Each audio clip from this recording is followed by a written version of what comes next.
Welcome back to Just a Cup on Bleav. This is where mindset, grit, and high performance go toe-to-toe. I'm your host, Bryan Fetzer, and today we're stepping into the ring with the current number 12 welterweight in the world, Trigger Tre'Sean Wiggins, a rising force in the boxing world.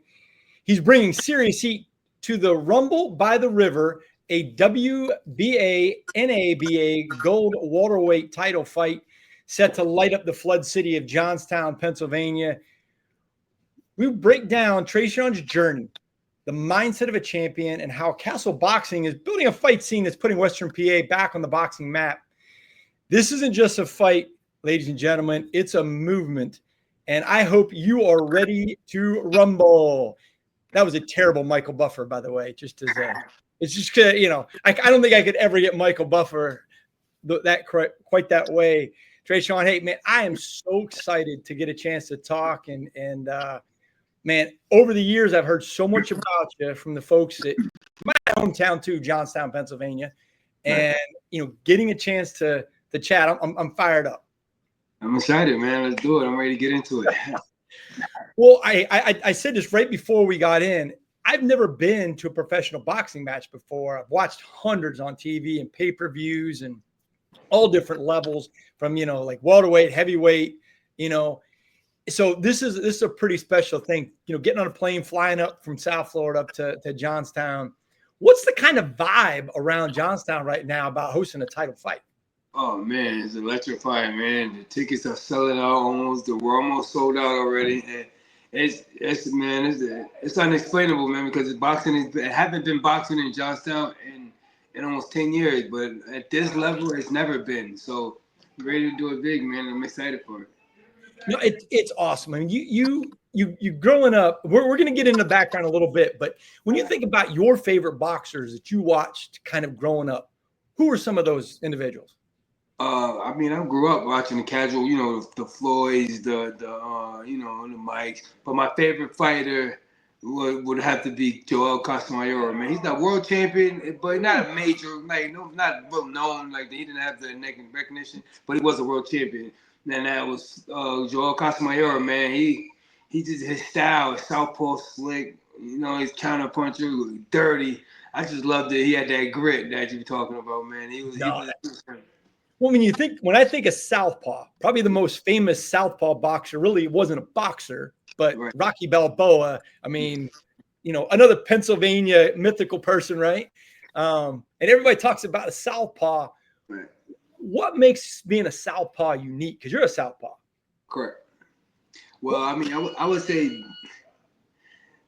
the IQ, because it's coming like it would be like you guys us in the mirror against you guys. So our foot is like when they put our foot, they're both like this instead of the conventional style like that. So it's like this. You know what I'm saying? We were just taught that we always got the upper hand and we controlled the movement and which way an opponent goes. And no matter how much pressure you apply, you know what I'm saying, or how much. Whatever you try to do, we can control the movement if you're a good southpaw and if you know what you're doing, though. You can't just say you're a southpaw and think you can control a ring. A good southpaw can control anything. Good southpaw. Hey, I like that. One of the thing about the less weight class, the welterweights, you guys seem to do a lot more in the ring. A lot of time heavyweight fights, they just there's a punch and it's kind of pause and a punch. Yeah. But welterweight division is ruthless. How many punches do you typically throw in a bout? Oof, it varies because you got those sometimes like let's say this weekend I'm getting in there with a guy with those limit like the non-stop punches and pressure. So my punch count we had to work on getting it up, and sometimes you got to control it, But it can go up to that. I want to say maybe over 100 punches around, but it can also get to we can keep it to like a limit, a certain amount. So, it varies. It's hard to say, depending on how the fight going. So when you're preparing, how do you prepare yourself for that many punches or punches in general? Because, I've hit the bag a couple times, and you get lactic acid really quick, and you feel like, man, like this is rough. Imagine throwing them and then taking punches and then moving out, slipping punches, and all that, but you still got to keep your punch count up too. So it's hard, man. It's all mental. You got to be mentally locked in and zeroed in from start to finish. How do you keep focus? I mean, because what you just said, you're trying to be on the offensive, but you also have to be on the defensive. How do you stay focused during a fight? I mean, experience, man, years, time, time in the gym, time in the ring, and that all play a part. I mean, because you can definitely, it's hard to stay focused. You got a lot going on, not to mention your crowd, your family, Right. people that don't want to see you win, who's booing and or whatever it is that they're doing. It's a lot going on. Your main focus is to channel all your energy and your focus completely on the topic and task at hand. It's hard to do, man. It's not a lot. If it was easy, a lot of people would do it. Well, anytime something is challenging, the amount of people that can do it drop tremendously for sure, right? Correct. When you're training for a fight, I think some people, I don't think they understand how much goes into getting in prepared for a match. What's a normal day of training, for you to kind of give somebody a mindset or an eye view of what a boxer goes through on a regular basis? Oh man, it's gladiator camp, man. It's like no other. Man, this is the hardest part. The hardest part is the training and getting up and doing it when your body's sore, when you're sick, when you're tired, when you don't want to do it. That and doing it repetitively over and over and over and over. Those are the things that people don't see behind closed doors. That's the stuff that makes the fight easy. That's the stuff that people don't see. I mean, a normal day would be me getting up 8 hours. Like my day starts. Our training sessions start at 9. Our strength and conditioning. So I'll get up at 8. I'll get my miles in. So by the time my coach get there, I'll be just getting done with my miles. We can jump straight into it, and then take a breath, go get something to eat, hang out. Back in the gym later on in the evening. It's just like nonstop eat, sleep, boxing. That's that's interesting because most people would do strength training before, but it makes a lot of sense that you're running first because that's what the ring's going to be like, and you got to be strong while you're tired. That makes a lot of sense. I never really would have thought of it that way, but that's tough. I can imagine. I mean, I hate running. I was a track coach, and I hate running. I mean, I got asthma, man. I tell you. You got asthma? I got asthma. That is incredible. To be able to have asthma and still be able to box. I mean, I have to work 10 times harder than everybody else. I feel like, and that's just to keep up, let alone so me trying to be reaching these goals these heights that I want to reach, that my team got set for us. So what? Give me some of the goals. Oh man, I mean, this goal. I want to get through this fight. I want to get through this fight successfully, and then we want to go and petition for a title fight against Rolly. Man, I want to fight Rolly. I want to take that world title off of Rolly, and then the sky's the limit from there. I love it. So where all has boxing taken you? Like, I mean, where are some different places you fought? I considered over the state. I mean, like over our country. I've been almost everywhere, man. Almost everywhere. I've been to Miami. I fought Miami. Everybody likes Miami for a vacation. I'm kind of burnt out over Miami, man. I've been there too many times in the last few fights. So Miami, I've been like Ohio, New York, of course, and here Pennsylvania, Vegas. I don't fought. God. It's hard to name everywhere. No, that's. I mean, when you think of like New York and boxing, and Vegas and boxing, and South Florida, Miami and boxing. I mean, those are kind of some big known places in the United States for sure. Having the fight in Johntown, how did that kind of come about? I mean, it was it was a thought that we were trying to do. We tried to make happen a while ago. It kind of fell through, and we were like, we ended up getting in the contract with Don King. We were working with Don. We ended up fighting in Miami a bunch of times. So now when we were out of the contract with Don King, we got with this other promoter. We were able to have a little bit more. It was his idea. The hard-headed promoter. It was his idea initially. But then somehow we ended up putting away. Brocken came up with our team, and we was able to still make it happen. And that's awesome. I mean, you live in Johntown. Yeah, I mean, almost 12 years. Somebody just reminded me today, Phil, how that it was more than 10 years. I thought it was only 10. I've been actually like almost 12 years. Yeah, it's been a long time. Wow, that's I mean, Johnstown, kind of your new home. Yeah. When you first got started, I mentioned before we got on, I was reading an article, and it was really, I mean, got me fired up about you back in 2010 when you were, I guess you were just starting kind of in Newburgh, Right. where you grew up in, and it talks about how you got into boxing, and that story is pretty amazing. I mean, Newburgh can be rough. I know that. I've had some athletes from Newburgh. Yeah. So let's talk a little bit about that. The guy named Ray Rivera. Yeah, that's multiple former trainer. Yeah. It kind of got you into it. What? Yeah, we ran. Me and my brother was like, we took the bus. Mind you, they had switched our number to our bus, but we didn't know, or maybe we weren't paying attention, and we ended up getting on the wrong bus. And then, long story short, we took the wrong way. So we were out there, horse playing, talking trash to the people outside off the bus. And come to find out, it was our wrong bus. So the bus driver ended up making us get off the bus. So we ended up having to run. They chased us all the way down the block, maybe like 2 blocks. And we just was dead tired, and they were always close to us. So we were climbing. I got my little brother over the fence, and then I jumped over and fell. Boom! And we ran into the door because the double doors just open, and it was a boxing gym. We had no idea it was a boxing gym. We ran in there, and I was hiding on the side of the ring. And then the guy Ray was like, he saw what was going on. He went out there and talked to him, diffused it. I got those guys off the property, and then start yelling at us like, "Yo, come from out of there!"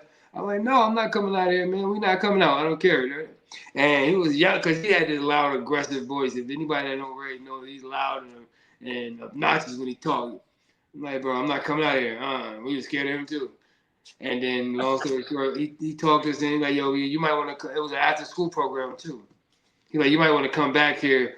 Do come after school program, but we can teach you some lessons because I don't think this is going to be the last of it." And sure, it wasn't the last because I still ended up having some trouble.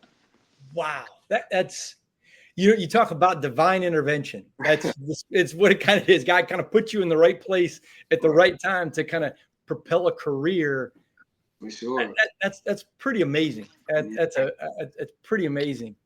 You are listening to Just a Cup on Bleav. I'm host Bryan Fetzer. I have Trigger Tre'Sean Wiggins on with me right now. He is fighting for the WBA NABA gold welterweight title in Johntown, Pennsylvania on Saturday, the 21st of June. And we're talking boxing, kind of talk about how he got into boxing. And, as I listen and, kind of say what, the dedication that a boxer has is a little different than if you're a football player, a basketball player, baseball player, because you don't have a teammate necessarily to pull you out of a jam. You're in there, and it's you versus somebody else. What is that like? From a training standpoint? I know you have people that you train around you, but when it's just you, it's you versus another person. What's the kind of mindset you have to have? I mean, there's always the behind the scenes team, man, that helps the world to keep the engine well oiled and running. But when it's just us in the ring, man, tunnel vision is you against, and it's like, it's one-on-one combat, man. It's me or you. The guys are preparing. These guys are in tip-top shape, man. They come to do a job. You come to do a job. And this is like full-on collision, man. The best man win, man. I mean, because you can have a lot of argument and animosity, but when you go in there and you settle and y'all get the job done, and it's like it's all that's out the window, man. We handle business. You make it home to your family, I make it home to my family, and then we part ways, man. So you just mentioned the team behind the scenes. Right. Let's talk about that. I know you're boxing out at Kastle Boxing in Johntown. What other team do you have around you to kind of get you prepared for a fight? I have Kastle. Kastle's my home boxing gym, and but I have Lincoln Way Sports Center. That's where I come away to go to training camp because obviously I have to leave home to lock in and be 100% focused. And that's my team here, where I got my head trainers Julio Alvarez and Coach Eddie Alicia, and a lot of members here, man. There's a lot of guys there that help me, and they keep me locked in and focused and ready to rock out. And that's where I be at. I reside here for like 2 months of camp until it's time to go to war. So when you start talking, you talk about going to camp. I mean, I've heard that a lot. Baseball players go to camp before the season, and they go to Florida and do spring training, everything. And football goes to camp, and boxing obviously is no different. You said it's kind of a way to get away from distractions, so you can focus. What all goes into a camp kind of situation? Like a lot, man. I guess it's preparation, the training. We get a game plan together. We have a set timing. We got to make sure we put our recovery in. Shout out to Salty Turtle. That's the isolation tank. We make sure they keep me. That's one of our sponsors. They keep us recovered and stuff like that. But we gotta. That's what it. Recovery, nutrition, and training, strength and conditioning, boxing. You know what I'm saying? All eat, sleep, boxing, man. Whatever we need to go to keep the. What's the go-to meal in training camp? I got a lot, man. I mean, like a fat kid at heart, honestly. But training, when it's training, got to be a little bit more tight on it. So I love steak at one of my manager's restaurants. I get the steak, the sweet potato, and the rice.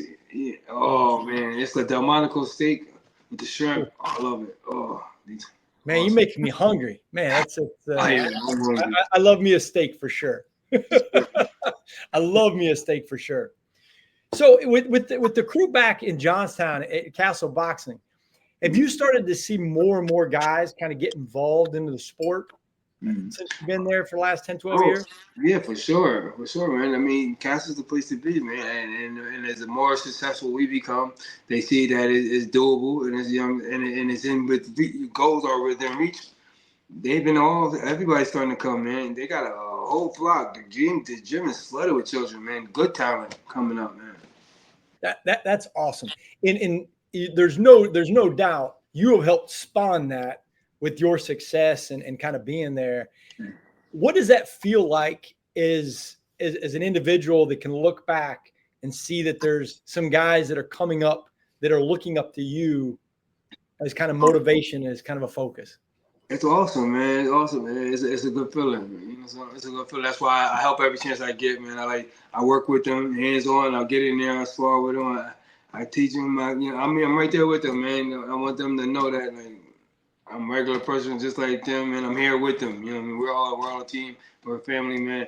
And I like to see it, man. I love to see I love what they're doing there. What level Brock doing there with the whole Kastle, man. Tony Penn, everybody. They're doing a good job down there in Kastle, man. I love it, man. I love that.